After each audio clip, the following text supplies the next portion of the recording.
नमस्कार दोस्तों, stock market studies में फिर से एक बार आपको स्वागत है। तो आज मैं बात करने वाला हूँ बैंकिंग सेक्टर के एक स्टॉक के बारे में, जिसका नाम है एक्सिस बैंक। आप पहले ही देख चुके हैं। देखिए, मैं बैंकिंग सेक्टर के बारे में बात करूँगा। ऑब्वियसली मैं सिर्फ एक्सिस बैंक के बारे में बात कर रहा हूँ, मगर देखा जाए सारे के सारे बैंक के ऊपर ये जो न्यूज़ है, सारे के सारे बैंक के ऊपर थोड़ा-सा इफ़ेक्ट यहाँ पे देखने को मिला। तो पिछले दिन इसीलिए देखे ने अपने निफ्टी पॉज़िटिव था, मगर बैंक निफ्टी भारी भरकम गिरावट में चल रहा था।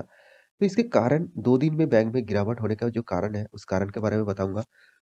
तो वीडियो को पूरा देखिए और अभी तक आपने इस चैनल को सब्सक्राइब नहीं किया तो ज़रूर सब्सक्राइब कर लीजिए। और अभी तक आपने डीमैट अकाउंट ओपन नहीं किया तो नीचे लिंक दिया गया है, वहाँ से जाकर आप ओपन कर सकते हैं। तो चलो फटाफट देख लेते हैं कौन-सा वो कारण है जिसके लिए बैंकिंग सेक्टर में थोड़ा-सा गिरावट देखने को मिला पिछले दिन और साथ ही साथ सबसे ज़्यादा गिरावट एक्सिस बैंक में देखने को मिला। तो स तो सबसे पहले मैं निफ्टी बैंक के ऊपर आ चुका हूँ, जितने सारे बैंकिंग सेक्टर है वो निफ्टी बैंक के अंदर है। और देखिए और भी बैंक है जो निफ्टी बैंक के अंदर नहीं है। तो फिर भी देखिए जो दिग्गज-दिग्गज बैंक है, उसमें देखा जाए तो ज़्यादातर आपको बैंकिंग सेक्टर में ज़्यादा देखने को मिलेगा। तो आप देख सकते हैं पिछले दिनों में आरबीएल बैंक सबसे ज़्यादा परफॉर्मेंस अच्छा किया, एचडीएफसी बैंक भी अच्छा किया, थोड़ा-सा अच्छा किया, बंधन बैंक भी अच्छा किया, पॉजिटिव में था और कोटक बैंक, ये चारों बैंक पॉजिटिव में था और बाकी सारे के सारे बैंक देखिए यहाँ पे नेगेटिव में था। सबसे ज़्यादा नेगेटिव में था एक्सिस बैंक और ईवाई बैंक। तो एक्सिस बैंक क्यों इतना बड़ा नेगेटिव में था, उसके पीछे जो कारण है, उस कारण को मैं ज़रूर बताऊँगा। उससे पहले मैं ज़रूर कहना चाहता हूँ, एचडीएफसी बैंक, बंधन बैंक, कोटक बैंक, सारे के सारे बैंक जब मार्केट ओपन हुआ, तब भारी भरकम गिरावट हुआ था। उसके बाद थोड़ा-थोड़ा करके रिकवरी किया। इसके पीछे जो कारण है एचडीएफसी बैंक, कोटक बैंक इसका एक्चुअली देखा जाए तो क्वार्टर 3 का रिज़ल्ट अ, आने वाला है। मतलब एचडीएफसी बैंक का तो क्वार्टर 3 का रिज़ल्ट हो चुके हैं, तो बाकी सारे बैंक का क्वार्टर 3 का रिज़ल्ट आने वाला है। तो इसीलिए रिज़ल्ट थोड़ा-सा अच्छा खासा देखने को ज़रूर मिलेगा, तो इसलिए पहले से ही एक परफॉर्मेंस पॉजिटिव देखने को मिला है। तो एक्सिस बैंक का कारण आपको मैं दिखा देता हूँ। सबसे पहले सिर्फ एक्सिस बैंक नहीं, हर बैंक के ऊपर प्रेशर है। वो प्रेशर क्या है, वो ऊपर देख लीजिए। देखिए, मैं दिग्गज वेबसाइट माइंड के ऊपर आ चुका हूँ। इस साइट से जो बताया जा रहा है, आप देख सकते हैं। Credit card late fees. देखिए, क्रेडिट कार्ड का तो बारे में आप जानते ही हैं। हर बैंक आपको क्रेडिट कार्ड देने के लिए बहुत बार फ़ोन करते हैं। आपके पास क्रेडिट कार्ड है, फिर भी आपको फ़ोन करते हैं दूसरे बैंक से क्रेडिट कार्ड लेने के लिए। देखिए, क्रेडिट कार्ड से सबसे ज़्यादा कंपनी मतलब बैंकिंग को फ़ायदा मिलता है। किस तरीके से फ़ायदा मिलता है? देखिए, मान के चलिए आपके पास डेबिट कार्ड है। मैं एक आपको सिंपल एग्ज़ाम्पल देता हूँ। देखिए, डेबिट कार्ड आपके पास है, तो बैंक को उसमें से कुछ फ़ायदा नहीं मिलेगा। हाँ, एक डेबिट कार्ड चार्जेस ईयरली आपको पे करना पड़ता है। तो क्रेडिट कार्ड का भी चार्जेस ईयरली पे करना पड़ता है। साथ ही साथ क्रेडिट कार्ड से जो फ़ायदा मिलता है बैंक को, वो फ़ायदा क्या है? देखिए आप ऑनलाइन से कोई भी बड़ा शॉपिंग मॉल से आप कुछ भी खरीदारी करते हैं, तो आप देखेंगे डेबिट कार्ड से कोई डिस्काउंट नहीं मिलता। ज़्यादातर कहाँ से मिलता है? क्रेडिट कार्ड से। क्यों क्रेडिट कार्ड से डेबिट डिस्काउंट देते हैं? क्योंकि बैंक को पता है अगर क्रेडिट कार्ड से कुछ भी परचेज़ करते हैं, तो उससे तो चार्जेस तो लेगा ही लेगा, साथ ही साथ अगर देखिए एक टाइम दिया जाता है, मान के चलिए 30 डेज़ में उससे भी ज़्यादा दिया जाता है, मैं एक एप्रोक्सिमेटली आपको बता रहा हूँ, 30 डेज़ आपको टाइम दिया जाता है। तो 30 डेज़ के अंदर आप मतलब पेमेंट नहीं किया, तो उसके बाद चार्जेस लगना स्टार्ट हो जाएगा और चार्जेस भी जो था, वो अभी बढ़ा दिया गया है। इसी के बारे में यहाँ पे बताया जा रहा है। तो ये जो पॉइंट है, ये पॉइंट ऑब्वियसली नेगेटिव है। नेगेटिव क्यों? मार्केट को इस तरीके से पॉइंट अच्छा नहीं लगता। ऑब्वियसली देखा जाए बैंकिंग सेक्टर के लिए पॉज़िटिव है। मगर ज़्यादातर इस तरीके से चार्जेस अगर बढ़ जाएँगे, तो लोग क्रेडिट कार्ड यूज़ करना थोड़ा-सा बंद कर देंगे, कम कर देंगे। देखिए, जिसका क्रेडिट कार्ड यूज़ करना चाहिए ही चाहिए, वो तो करेंगे ही। मगर आप देखेंगे ज़्यादातर लोगों के पास क्रेडिट कार्ड है। जो यूज़ नहीं करते हैं, उसके पास भी क्रेडिट कार्ड है। तो बैंक क्या करते हैं, क्रेडिट कार्ड इश्यू कर देते हैं, उसके बाद चार्जेस के लिए तैयार रहते हैं। अगर वो टाइम पे पेमेंट नहीं किया, तो उसको लेट फाइन देना पड़ता है और वो भी लेट फाइन अभी बढ़ा ही चुके हैं। पहले जो लेट फाइन था, उससे भी बढ़ा दिया गया है। तो यहाँ पे देख सकते हैं HDFC bank, SBI, ICICI, axis bank, सारे के सारे बैंक का चार्जेस बढ़ चुके हैं। तो इसीलिए सिर्फ एक्सिस बैंक का ऊपर ज़्यादा प्रेशर देखने को मिला और यहाँ पे देख सकते हैं ICICI bank has received credit card charges with effect from the 10 फरवरी। तो इस तरीके से देखिए हर बैंक के प्रोसीड्यूर यहाँ पे आपको देखने को मिलेगा। तो जो चार्जेस है, वो अभी देखिए रिसीव जो है वो 2.50% यहाँ पे बढ़ा चुके हैं। तो इसके कारण ही यहाँ पे पिछले दिनों में बैंक के ऊपर प्रेशर था। सिर्फ एक्सिस बैंक नहीं, हर कोई बैंक के ऊपर प्रेशर था और बैंक सीधा जाकर गिरावट हुआ। देखिए, आप बाकी सेक्टर देखेंगे तो उतना ज़्यादा गिरावट नहीं हुआ, जिस तरीके से बैंक सेक्टर में प्रेशर देखने को मिला। क्योंकि कोई भी देखिए मार्केट को हमेशा कोई भी न्यूज़ चाहिए होते हैं।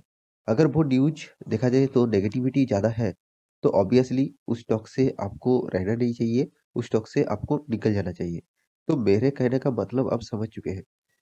तो एक्सिस बैंक के बारे में की बात करूँ तो एक्सिस बैंक का जो परफॉर्मेंस है, वो इंडिया का देखा जाए तो 4th लार्जेस्ट प्राइवेट बैंक है।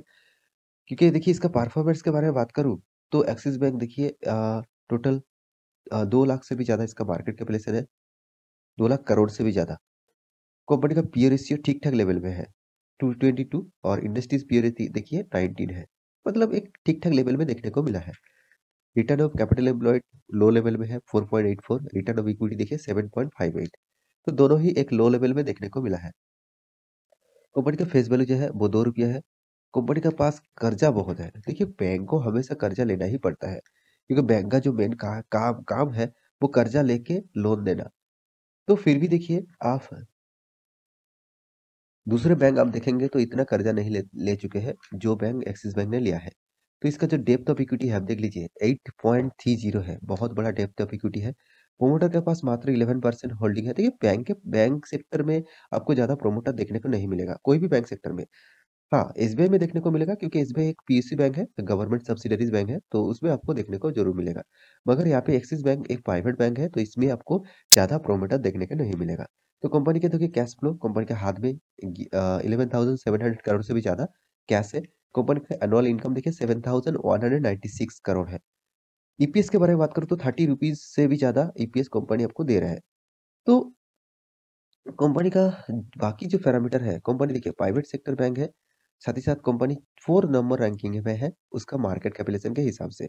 बाकी सारे के सारे बैंक उसके बाद जितने सारे बैंक्स हैं प्राइवेट बैंक, वो अभी तक 1 लाख भी क्रॉस नहीं कर पाए और एक्सिस बैंक 2 लाख क्रॉस कर चुके हैं। कोटक बैंक 3 लाख क्रॉस कर चुके हैं, आईसीआईसीआई बैंक 5 लाख क्रॉस कर चुके हैं, एचडीएफसी बैंक तो 8 लाख भी क्रॉस कर चुके हैं, इतना बड़ा। हाँ, आपको मैं तो ज़रूर कहूँगा, आप किसी बैंक के ऊपर फोकस मत रखिए, आप एचडीएफसी बैंक के ऊपर हमेशा फोकस रखिए। ये ऐसा एक बैंक है, ऐसा एक कंपनी है, जो मार्केट को हिलाने वाला है और ज़बरदस्त बैंक भी है। मार्केट को कुछ एक भी नेगेटिविटी ज़बरदस्त देखने को मिले, तो एचडीएफसी बैंक के अगर अगर नेगेटिविटी देखने को मिले, तो देखना मार्केट में बहुत प्रेशर आएगा। तो कंपनी के पास जो रिज़र्व है, रिज़र्व के बारे में बात करूँ तो कंपनी के पास अच्छा खासा रिज़र्व भी धीरे-धीरे ग्रोथ हो रहा है। 14,000 करोड़ था, अभी 16,000 करोड़ भी क्रॉस कर चुके हैं। कंपनी का सॉरी रिज़र्व रिज़र्व बता रहा हूँ, रेवेन्यू रेवेन्यू अच्छा खासा यहाँ पे जनरेट हो रहा है। साथ ही साथ कंपनी देखिए साल भर की मैं रेवेन्यू के बारे में बात करूँ, यहाँ पे नेट प्रॉफिट के बारे में बात करूँ, आप देख सकते हैं 2400 3000 हर साल में कंपनी प्रॉफिट किया। हाँ, 2018 में जिस साल में बैंकिंग सेक्टर में बहुत प्रेशर था, 2018 में हर बैंक सेक्टर में आपको गिरावट देखने को मिलेगा।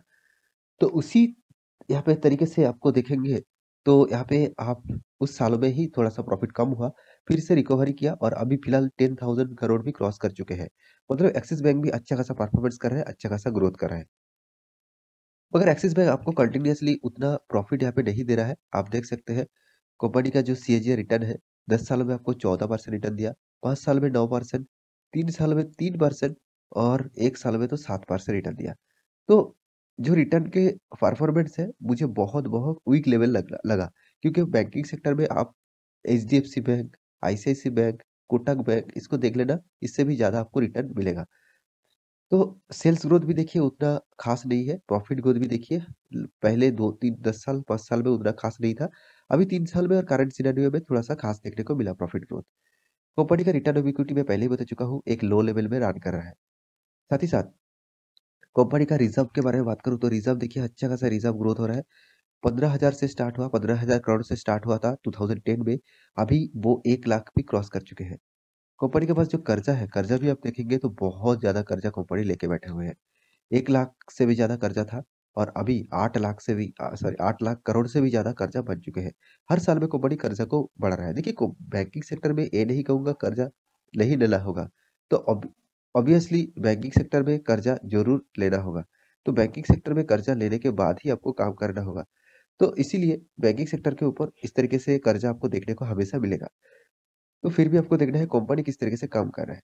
कंपनी के डिविडेंड के बारे में बात करूँ, देखिए 2019 में डिविडेंड दिया, 17 में दिया, 16 में दिया और 2020 में और 2021 में कभी भी मतलब एक भी डिविडेंड नहीं दिया। उसका मतलब क्या है? कंपनी उस तरीके से परफॉर्मेंस नहीं हुआ जिसके लिए डिविडेंड भी नहीं दिया। कंपनी का स्प्लिट के बारे में बात करूँ तो कंपनी स्प्लिट भी कर चुके हैं। अभी फेस वैल्यू जो है ₹2 है। मतलब कंपनी 1:5 रेशियो का स्प्लिट भी यहाँ पे कर चुके हैं। तो कंपनी के शेयर होल्डिंग पैटर्न के बारे में बात करूँ तो आप देख सकते हैं 3% होल्डिंग था, अभी 11% होल्डिंग प्रोमोटर के पास है।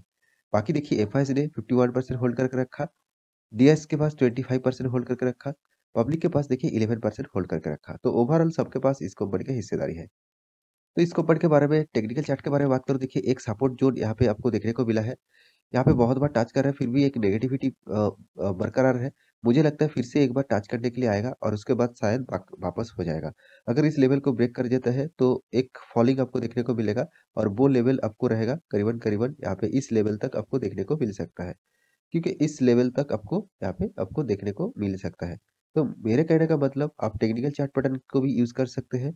अभी तो फिलहाल इस कंपनी के जो टेक्निकल चार्ट पैटर्न के साथ ही साथ आपको मैक्सिमम चार्ट पैटर्न ओपन कर दूँ, देखिए इस कंपनी में कितना वोलेटिलिटी है। बाकी सारे के सारे बैंकिंग सेक्टर में इतना वोलेटिलिटी आपको देखने को नहीं मिलेगा। इसका कॉम्पिटिटर के बारे में बात कर रहा हूँ, मतलब HDFC, ICICI and Kotak bank. तो इस तरीके से वोलेटिलिटी उतना ज़्यादा आपको देखने को नहीं मिलेगा। तो देखिए कंपनी खराब नहीं है, इस कंपनी में निवेश करके रखे हैं तो आप लॉन्ग टर्म के लिए सोचिए। और मैं इस कंपनी से उतना पॉज़िटिविटी नहीं हूँ, तो इसलिए इस कंपनी के ऊपर मैं प्रेफ़र नहीं करता हूँ। आपको इस कंपनी में प्रेफ़र करना है तो ज़रूर कर सकते हैं, कंपनी खराब नहीं है। मगर मुझे उस तरीके से रिटर्न नहीं मिलता इस कंपनी से, तो इसलिए इस कंपनी के ऊपर मैं निवेश नहीं किया हूँ।